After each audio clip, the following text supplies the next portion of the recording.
This is a type of project that we've been waiting for a long time. We were very interested in seeing the old Central High School site redeveloped. After breaking ground in December, the Incline Village project is now indefinitely paused. I think the first time I heard an inkling that there was something astray on funding was this spring.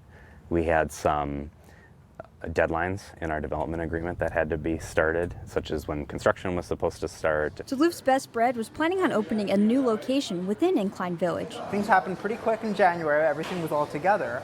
Then there was silence for a disconcertingly long period of time.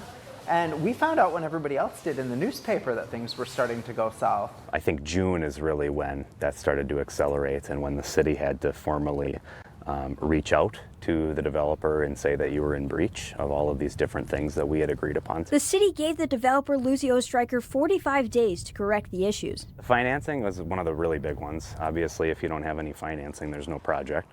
So they were required, as part of those agreements, to provide proof of financing. After not meeting the requirements in time for the July 18th deadline, the developer asked for a 120-day extension. I think when you look at requests like that, you look for proof of progress. In this case, there was a lot of trust that I think was unfortunately lost through this process. This issue was on the agenda for Wednesday's Duluth Economic Development Authority meeting. We both can probably agree that a contract can't be partially fulfilled or almost fulfilled.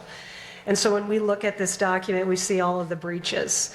And for us as a body, we see things finitely, and we need to meet the terms of the specified contract. So that's what's in front of us today. Stryker flew in from New York to make his case, joined by his attorney, Bill Burns. We're faced with what I can only describe as, based on some 50-plus years of experience, with a precipitous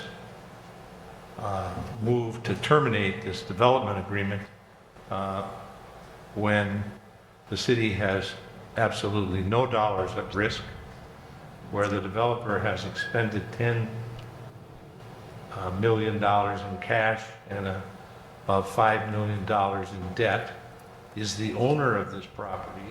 We have a backup plan there. All they were asking is a 120-day extension, and we finish underwriting.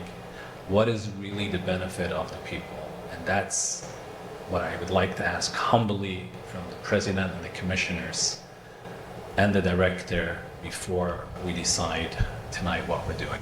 The city will be left with a piece of vacant land that was already had 15 years of vacancy, an owner who has been stripped of the ability to proceed with the project, and the loss of all of the jobs and related housing that people were so excited about. Ultimately, DITA voted to terminate the contract with Incline Village. I would just encourage that this project, I believe, still is something that the community wants to see. And so this is coming from the voice of the community that I've been hearing, that we need to make sure we're following the rules and the laws, because it's their money, it's their taxes, it's their TIF.